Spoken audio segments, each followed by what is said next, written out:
This episode includes conversations about male to female assault. Some listeners may find them upsetting. Welcome to Real Women's Stories. When I first went into the workplace, it was challenging indeed.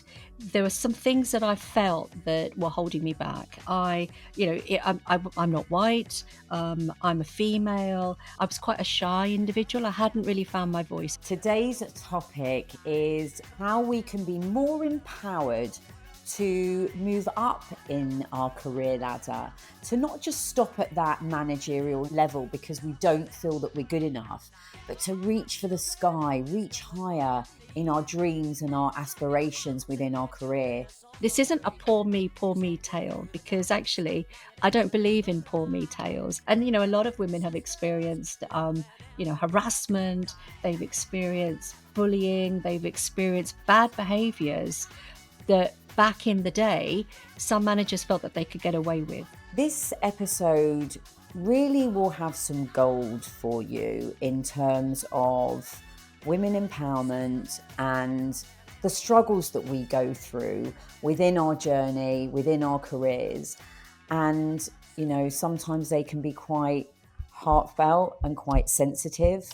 The boss kind of followed me, and unfortunately, I was assaulted at that conference. This is Real Women's Stories. Today's guest is Jivan Dempsey. Jivan, she has been a psychologist, or she is a psychologist. She's also an author. She's a public speaker, and she is a fellow host on a podcast. She basically thrives on changing company culture through people, process and technology. And she has a management consultancy company called 5 Rivers Consulting. She is an absolute inspiration to me. I have loved getting to know her, and I cannot wait for you to hear this episode. I wanted to be a psychologist. I'd always kind of had a passion for going down in and actually working with people in a clinical psychology kind of route. And that was where I kind of, I did my university degrees and I did my master's in it. But when it actually came to it, I kind of was looking more at industry, and I didn't necessarily want to work in the NHS, or I didn't feel that was where my passion lay. I kind of fell into HR, and it's an area that I haven't then kind of looked back from, because it kind of gave me everything that I wanted. It kind of allowed me to use some elements of my psychology, because, ultimately it's about working together. It's about bringing out the best in people. It's about change, and everything is about driving change, transformation in terms of where I kind of where I ultimately kind of work is all about driving change, and just kind of connecting how individuals work with one another and how we can overcome, the fear of change, and in order that we can embrace it better and in a much speedier way. All of those things align. So I've kind of fallen into HR by accident, but I've obviously been here for good 30 years now, so I've never really looked back.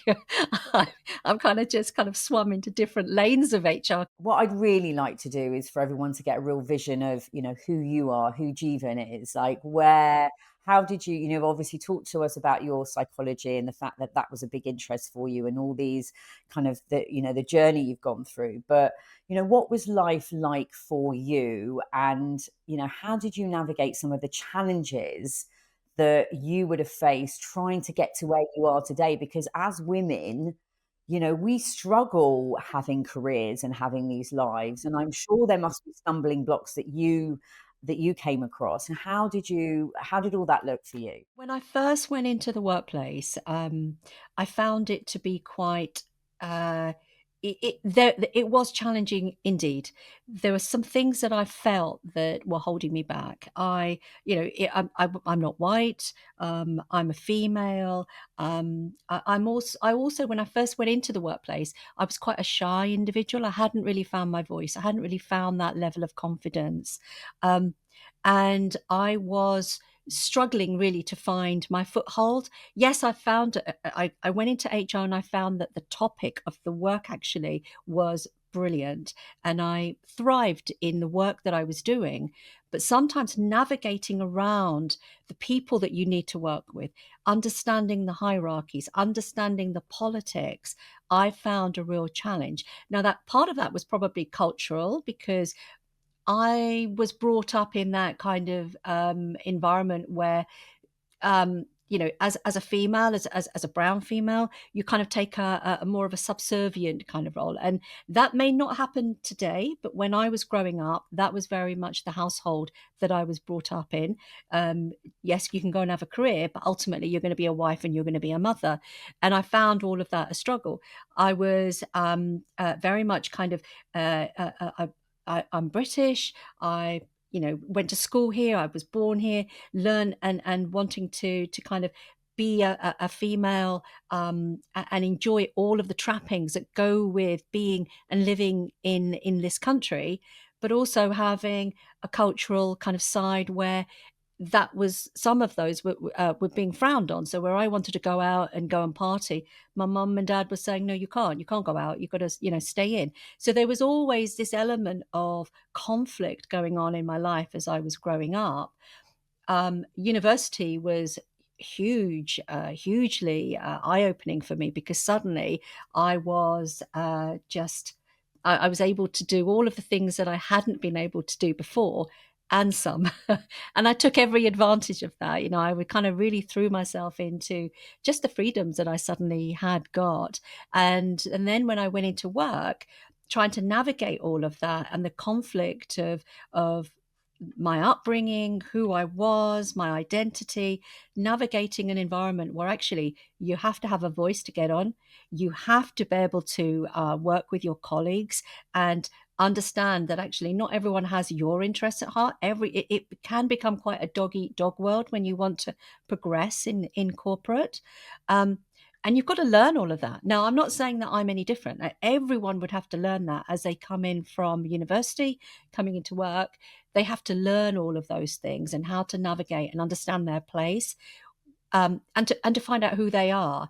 Because it's only when that happens that you can suddenly say, no, actually, I know who I am now. I know how to move about in this organization, and I know how to get to the top, and I know what's going to stop me from getting to the top. And it's only as that understanding starts to come your way, in my view, and certainly in my case, how I was able to progress. But there were some barriers. There were some, we talk about the glass ceiling a lot. The glass ceiling for me was extra thick, because it wasn't just the fact that I was female. It was also because I was coming from a different culture as well. Now, I'm not saying that people were overtly discriminatory against me or anything like that. But there were just sort of nuances that you can pick up on, that when you look around you, and all of the people like me are in these sorts of administrative type roles. But when I look up, I see very few people like me in the managerial or the real senior roles.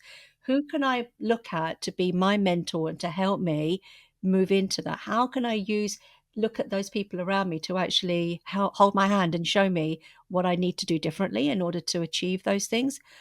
There were very few people like me. So what I did was look at other females who had actually achieved it. And I will do a special call out to my mentor, Penny DeVolk, who I absolutely love and adore. And she's always there for me. And she's always had my back. And she literally kind of helped to open up doors that hadn't necessarily been opened before. So I kind of feel that I became more of a pioneering brown woman in some very senior roles, actually doing what I do in the HR transformation world. I did hit my ceiling after a while, because there just wasn't enough of people that I could look at who were like me in that workplace. Because I am sort of in the older generation now. So I decided that I wasn't going to allow the corporate world to dictate where I flatlined. I wasn't prepared to flatline. I, at that point, decided, no, I'm going to start building up my own consultancy, freelancing, whatever it is, and I'm going to go and do my own thing now, because I was ready for it. And also by then I had my children had come along as well. And I wanted to show my children that actually you shouldn't let things hold you back. It doesn't matter where you've been born, it doesn't matter who you are, you can actually, just through sheer determination and your own inner resilience, you can be who you want to be. And nothing is stopping my kids holding back.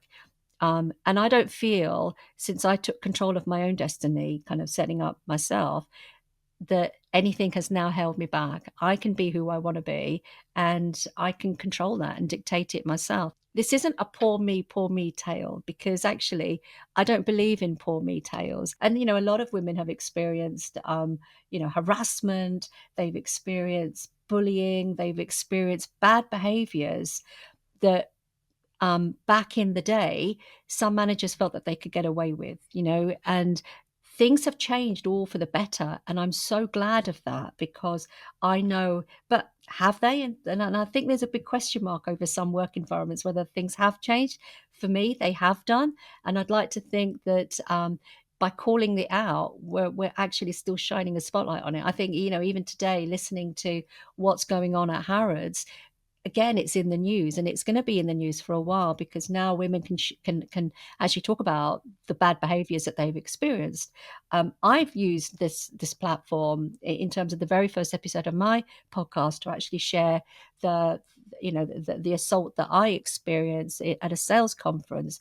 And that isn't from the point of view of kind of it's calling out and poor me. It's about kind of saying that will not be tolerated anymore. And, whatever happened in yesteryear, fine, has happened. But if you can actually stop it, and that's my main platform, I don't think anyone should experience anything like what is going on. And that toxicity, we should be looking at finding it and rooting it out at its very core, so that no one can experience that kind of bad behavior again going forward. Yeah. So, yeah, I think I've kind of gone off on a little bit of a rabbit hole. Forgive me, Lisa. No, I no, do that when I start talking. No, and you know what? Honestly, you tipped me on the journey. And when you said it, this isn't like a poor me story. I was actually welling up, because so much of what you have said is what I am so passionate about, especially when you tell your kids, because that is the roots. That's where it starts from. Empowering the younger generation to really believe in themselves and not feel that there is that glass top. You can break through it. It should be like Charlie in Absolutely. the Chocolate Factory, when you go up in the lift and it goes further and it goes up into space. Exactly. Why should we stop there? Thank you for sharing all of that. It really did. It did make me feel really emotional, Javine. And yeah, it really did. There's a couple of things that I'd like to go back on, if I may. Yeah, sure. So first of all, you had this glass top, and then we talked about your kids. What's your take on how do we start educating from roots? Do we need to be going into universities? Should they lay on services that, people like myself, who's a coach? One of the things that I really want to do is to be able to have to sponsor young women and give my time free of charge to women and empower them within those kind of areas within the uni, I guess, age group, so that they feel empowered and they believe in themselves and that they can push through the top of that glass.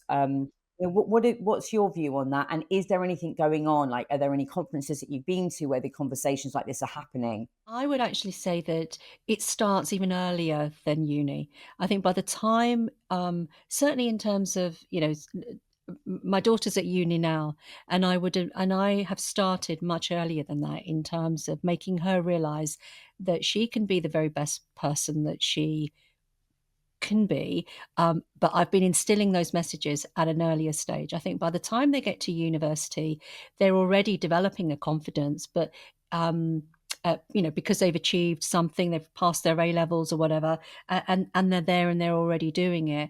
But sometimes I think it kind of the conversation changes. So kind of having a belief in themselves, knowing they can be whoever they want to be, I think starts very, very early from, the kind of informative years, maybe in primary school, secondary school. By the time they're in university, I think they need to understand that when they hit the workplace, that the skills that they need are actually even more need to be honed around finding out the way that the business works, not just in terms of the actual kind of where the money's made, but the politics. How do the things that truly happen in this workplace, how do they happen? And actually having the guile, not just to go in and just kind of like be buffeted and be a pawn in it, but to really understand, in order to make a difference, in order to actually um, to have your voice actually heard, you need to understand how things go on around here. Understanding organizational culture is so important, and that's the big passion. Do you think though that times have changed dramatically, or they're at a slow pace? Like what does that political workplace situation look like now? Because Yeah, I yeah. think I do feel that it has relaxed, but I do Mm. feel that at the same time a lot of work still needs to be done, and not every Oh, single yeah. company is doing that. What does that look like now? I think it is changing so fast because obviously technology is changing. Technology is what's driving our organizations to move, to shift, to become more agile, to do things differently. And organizational culture kind of changes kind of alongside that. And the people that you're bringing on because the technology is changing, this new younger generation, they're more up for change. They don't want things to stand still, in my view, in terms of the people that I've come across. They don't want the status quo. They want constantly to be changing. But with that comes a level of responsibility as well, in that technology is not going to do all of it. And I think that as a younger generation is coming through, I'm really excited about the world that they're going to be inheriting, scared at the same time, because there is no certainty in anything. When I was entering the workplace, there was still a certainty that you could start and that you will be retiring at 65 or whatever, you'll get a pension. It seemed to be almost like those steps were actually carved out for you. But now the younger generation coming in, because things are moving so fast, businesses are popping up, they're different shapes, they're not the big organizations anymore that you could kind of start at the bottom and work your way to the top. Those organizations are experiencing all sorts of shift, and businesses are all sorts of different shapes and sizes now. So those certainties have gone. But actually, if you've got the skills to be able to navigate and know that change is inevitable, if I can navigate through this and I've got the skills and the wherewithal to still have a voice, to still have a presence, to be able to understand where I can make a difference in a changing environment, I think those are the skills that are going to hold people in good stead as they move into one workplace followed by another workplace, or even if they say, no, workplace isn't for me, I'm going to start my own business. Those sorts of skills will always hold them in good stead because change is going to be inevitable and technology is going to drive it faster and faster. And I think, as you said, it really probably does need to start at primary school. So their vision, as a young child, if we take ourselves back, the vision of mum and dad going out to work, dad with a briefcase with a tie, that's all changed now. And I Yeah. think that it would be good for schools, for primary schools, to educate the younger generation of there's not just a one size fits all as well. And Mm. then empowering more women and seeing more women as business leaders and moving up into those different roles and giving them the self-belief that they can do that, because I think you're right, Absolutely. it does start from a young age. Yeah. But it needs to also be balanced though, Lisa, because I think what I'm hearing, and I don't know if you're hearing this as well, almost like a counter narrative that started to build up some momentum in the and I think, Donald Trump kind of had that moment when he was kind of talking about diversity potentially causing the problems. He's talking about and I'm hearing kind of like people now talking about maybe men actually feeling now underrepresented in favor of everything that's going on for women. So it almost feels like as soon as we start talking and we start giving women a platform where they can actually be level and equal, and actually even and women will do that. They will kind of always come out trumps in my view. Suddenly we've got this counter narrative to say, is it too much? Maybe men are being left behind. Well, hold on a minute. Men have always had it good, so for eons, and now it's a woman's turn, and now you're complaining about it. I kind of sense this counter narrative, and I don't know what the answer to that is, but I think it is quite insidious, that it's almost like a deliberate ploy just to kind of say, well, all of these initiatives, all of these things where we can allow women and people from other kind of backgrounds, etc., who have not experienced the same level playing field, suddenly let's pull the rug away from them under their feet. But that's not the way to do it. We need to I get it, we need to be fair, we need to be balanced, but not at the expense of one group over another, perhaps. Yeah, 100%. And it was interesting you used the word allowing women. Like that in itself is to me doesn't sit right. Allowing Exactly. women, it should just be a given, not I'm allowing you to do something. It's crazy. Exactly. It's Yeah, crazy. yeah, yeah. How are women perceived now when they're going for interviews? Because do if you're being interviewed for a job and you haven't got any kids yet, is there still that stigma against women that, oh, well, she could be having a baby soon, so therefore we won't employ her as Oh, well? Because that's oh, a really sticky point, isn't it, yeah, with yeah, oh, females? But why shouldn't that be the same for a man? Because the yeah, pressure should be exactly the same on the husband as it should be the wife. But yet it's the yeah, woman, because we have to obviously have a certain amount of time off work after we've had a baby, mm, that then obviously poses that, oh, well, she might have a baby and leave. So they're yeah, yeah. presuming something before they even know what our own minds are saying. Yeah, it again, it's that old chestnut, isn't it? In terms of, should we employ young women because they're going to go off and have a baby? And I suppose it really, there is there's an unconscious bias that perhaps that a lot of the kind of recruitment training and a lot of the unconscious bias training, DIE initiatives, etc., are trying to train managers and to increase their awareness. Actually, it's not even just men. Sometimes even women managers are actually conscious of this, unconsciously also kind of unconsciously thinking about it and making a decision. So I think all of those things are really valuable.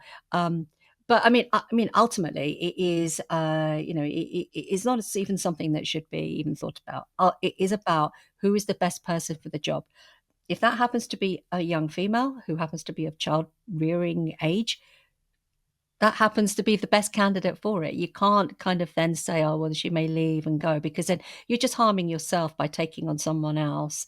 But I think, yeah, ultimately, it's about just being aware of it, because it's not just a woman of childbearing age. There are so many different unconscious biases that kind of creep in, and so many decisions that we will make to actually assess whether the person is the right one for the job, or they're at the right moment to have a promotion, or whether they're at the right moment to do anything within a corporate environment. We just need to be aware of the kind of those aspects that come into it. But again, at the heart of that question is an interesting one, because yes, women will go off and have will go on maternity leave, but of course there's quite a lot of movements happening where men can share that maternity leave, the parental leave, so you can kind of share it. And that, I think, is a really important thing. If a man wants to do it, there is an argument actually now beginning to build up that actually it shows a demasculation of men who want to take part and want to share that parental leave, but actually, why shouldn't they? It takes two to create a baby. It takes two parents to actually make sure that that child is reared, and has a stable kind of initial kind of start in life. So why shouldn't that parental leave be shared? Men want to have that, and therefore, if you're employing men, maybe when that person is going to become a partner or a father, maybe also you should be worrying, well, maybe he'll want to share the maternity leave with his partner. It works in both ways. So I think we just need to be more aware of it, and actually have like we're doing, have an open conversation that these things are choices. And ultimately, if they're the right person for the job, I wouldn't worry about all of this white noise that's going on around. And then moving on sort of, further, I guess, further throughout our lives as women, what kind of support is there for women who kind of in their mid-40s and thinking, I'm in a managerial position and I'd love to move it up into the new kind of director level or the C-suite level. What is there sort of more motivation for women to do that? I mean, I offer coaching to women within that arena to empower women, to help them kind of with their personal development, because I think a lot of it is about self-belief and about confidence, which we've discussed, and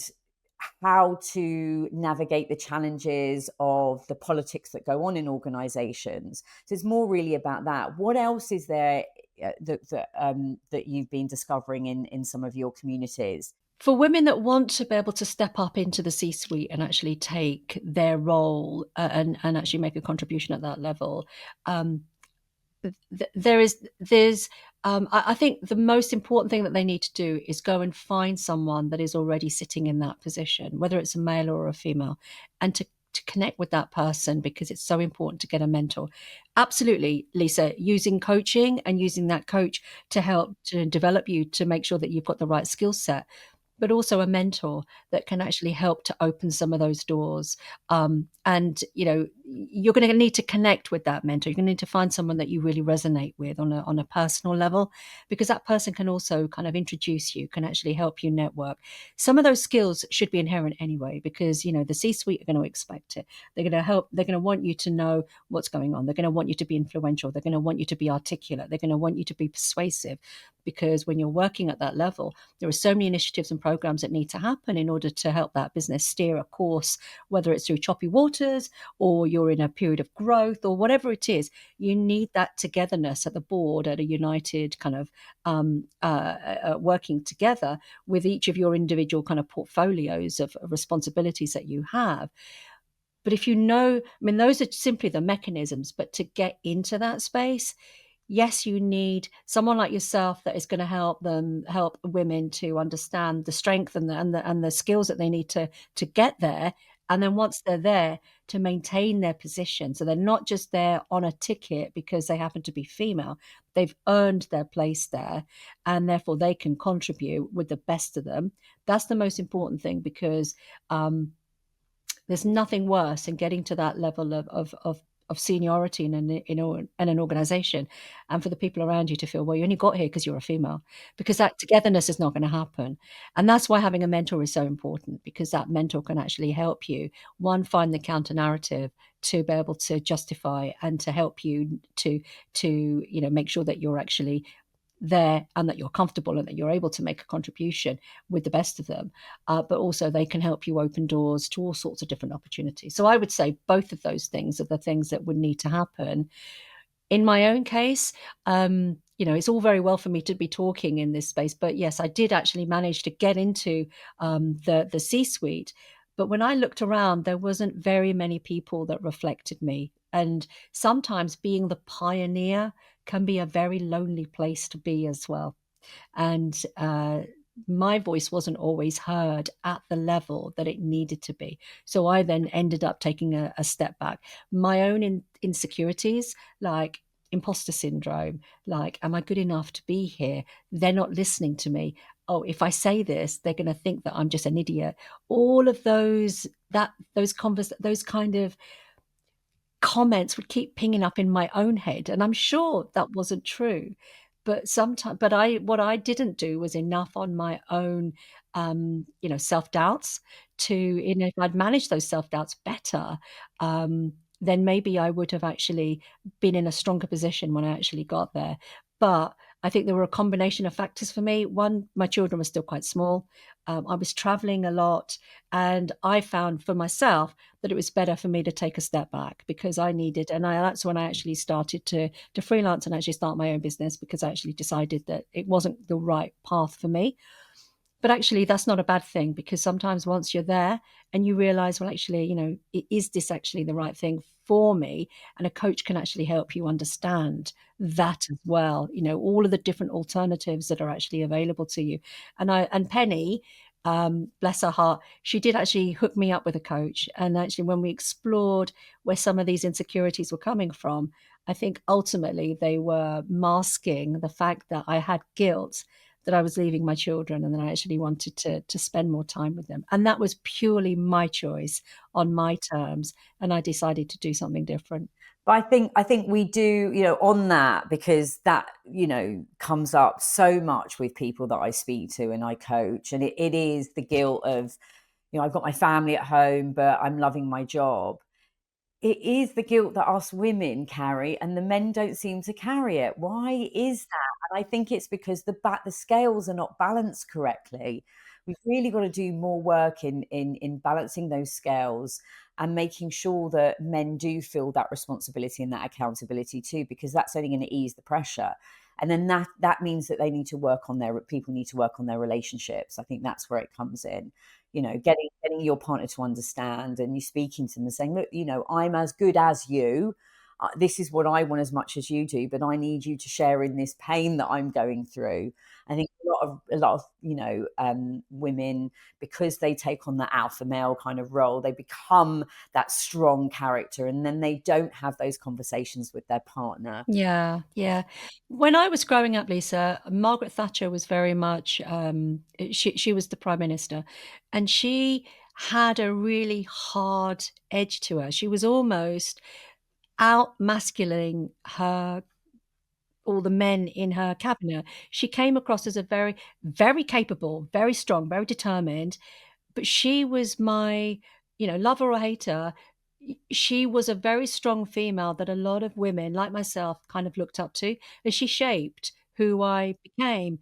Whether that is the right female and the right shape in terms of today's industry and the way that we now kind of work together, I'm not sure, but and it could be, that she was a product of her time, and I think I was a product of my time. But there needs to be more females at a senior level that women yet today who are coming through could, look up to and help to shape who they are. So working with, coaches like yourself, or having simply just role model. There weren't as many coaches when I was at university, and I looked at Margaret Thatcher as that's how I need to be in a man's world. Rightly or wrongly, I think it gave me a hard edge, which over the time I had to soften, because obviously by the time I got into workplace, she'd kind of been sidelined, and then she was there was a new administration and the new prime minister sort of came on. But in my really informative years, she was the woman to look at and to help shape. So I think there is a real thing here that we need to have more women in senior levels who are helping individual women, younger women, to actually see there are lots of different ways that a woman can be as a leader, and will shape them, rather than just having just one. Yeah, no, This is it. no, absolutely. And I guess, for you, as you said, you were the pioneer in your environment, and that was, I take my hat off to you, because that's very courageous, having to sit there on your own, and not really Yeah. having many other, female, I guess, counterparts with you that could help lift you Yeah. up. And knowing that people were, and of course my imposter syndrome was saying to me, they just think that I'm here because of DEI. And actually feeling that I didn't belong because I was only here because it was to fill a quota, or it was because there was a need for me, or because there was a need for the business to reflect the broader society. And it kind of felt really demeaning. It felt um like it felt charitable, like, I was being, oh, there you go, love, you can have this position now because of who you are.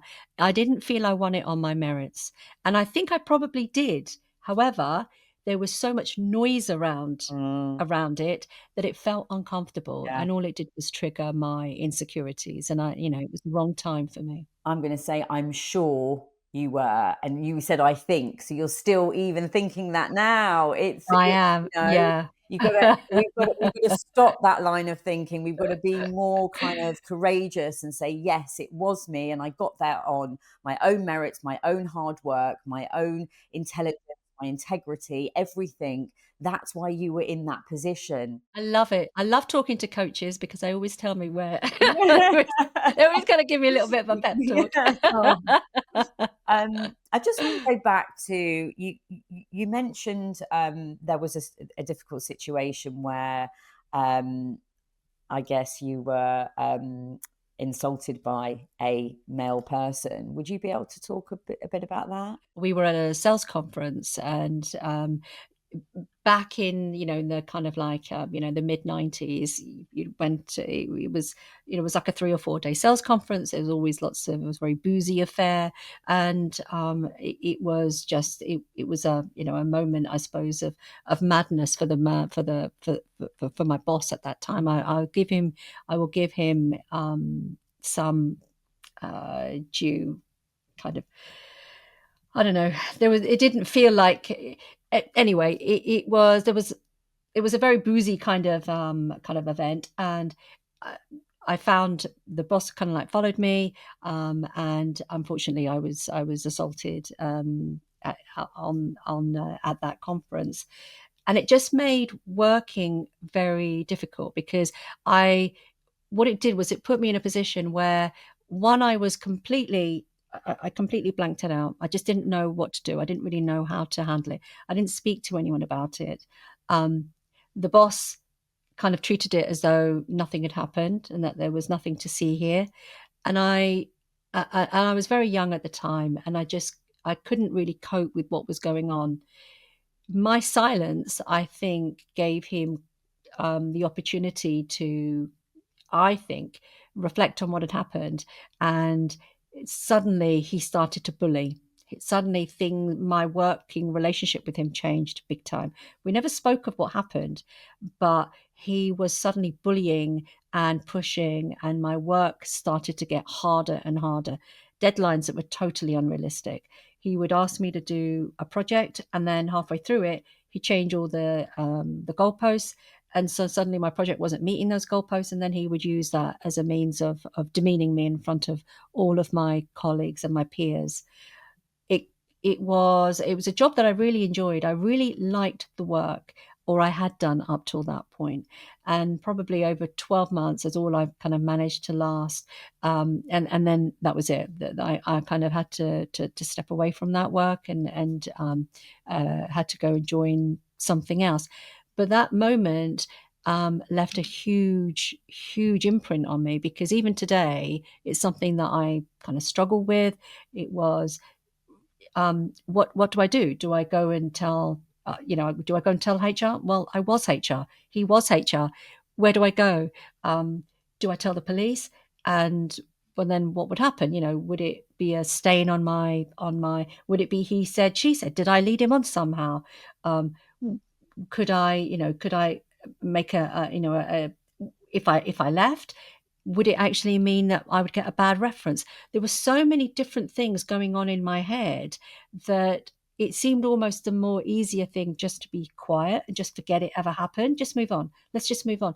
And a lot of women do that anyway. I think the shock of it, and just the sheer, I can't believe this is happening and it's a work thing, kind of left you frozen. And I know that I'm not alone in this scenario. When I talk to people, when I started to share what happened, so many other individuals have kind of said, a lot of other women have come to me to say, that happened to me, not the same circumstances, but it happened to me, and it happened to me, and it happened to me. And we hear about it more and more and more, where there is this power imbalance of a male manager and a female subordinate, and it doesn't even need to be that. It doesn't even need to be male and female. It can be male to male. It could be female to female. I know there are so many different nuances here.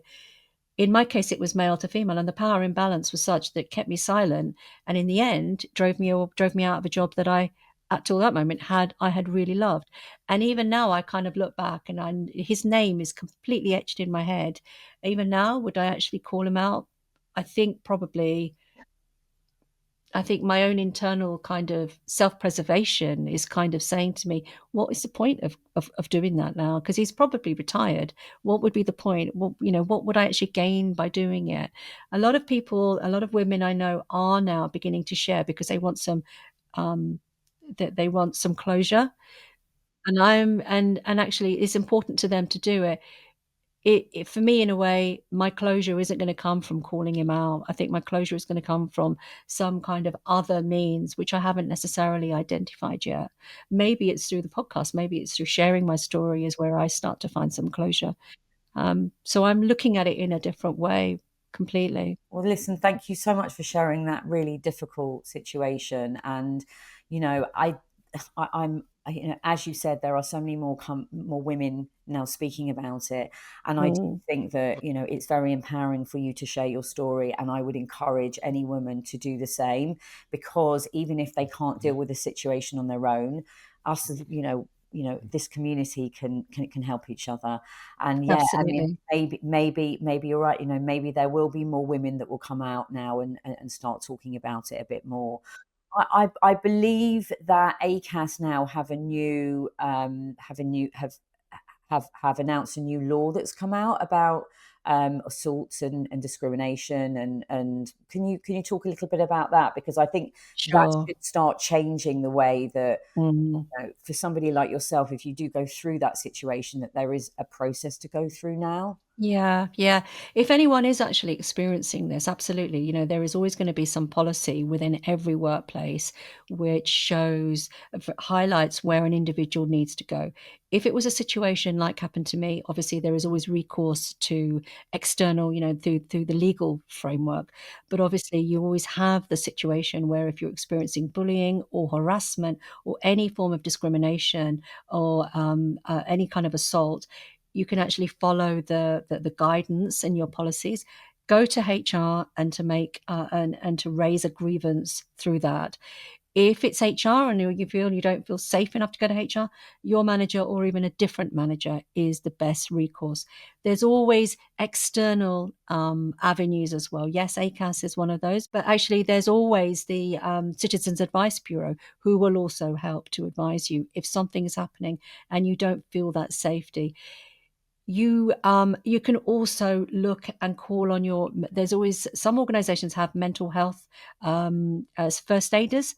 There's someone else that you can also go to. Just look internally and look at all of the different policies that are there. There'll always be something that individuals can go to in order to be able to do it. No one should feel that they can't have a safe way of being able to report what has happened to them. Things have changed so much and things are changing, and the more and more people are actually speaking up. So which is always a positive thing, and the right way to go. I wouldn't necessarily advocate what I did, which was to bottle things up and to keep it inside. It was a different time. There wasn't the same safety back in the day when this happened to me. Um, but today, there are so many different safety mechanisms that are out there for people, and I would recommend that they look and they follow those processes. And if they feel that they're not good enough, then to come out and to go to the Citizens Advice Bureau, or even to go and talk to an employment lawyer who will actually help them take the right course of action. Thank you for sharing that with us, because I'm sure anyone who has been affected by that situation would be very grateful in understanding those processes that they can go through. And also, if anybody does ever experience that, and I hope that they don't. Unfortunately, I think that there is a number of women, including myself. I've had a situation when I was very, very young. I was actually with my parents. I was doing. I was at an exhibition helping them sell some of their desktop. They sold stationery, and we had a ball one night, and I was only 15, but I was dressed up in black tie. And this man grabbed hold of me and started dancing with me. And I was literally waving at my parents, going, "Can you help me? Help me!" And he was literally assaulting me on the dance floor, and I was mortified. I was mortified. I just remember I think I might have kicked him and pushed him away and ran. Good for So you. yeah, it does. Unfortunately, I do speak to many women, and situations like that do happen. But I do think the world is changing, and I do think that the more we talk about things like this, the less it will happen. Because if people know that they can't get away with it, that's the most important thing. We need to speak out. Exactly. So thank you, Yeah. thank you. I've had an amazing conversation with you. This really has you've really touched me, Jivan. It's been really special. So thank you so much for sharing your background, your career, and most of all, that we both want to empower women to not feel that they have to kind of hit a certain level, that they can aspire to, be bigger than they think that they can be, and then they should Absolutely. always aim high. And if it doesn't, Yeah. you don't go that high, it doesn't matter. But we should always aim as high as possible, and really, look around us for support as well. Absolutely. Yeah. Thank you, Lisa. It's been a pleasure talking to you. And thank you so much for inviting me on here. Today's episode completely sums up what Real Women's Stories is all about.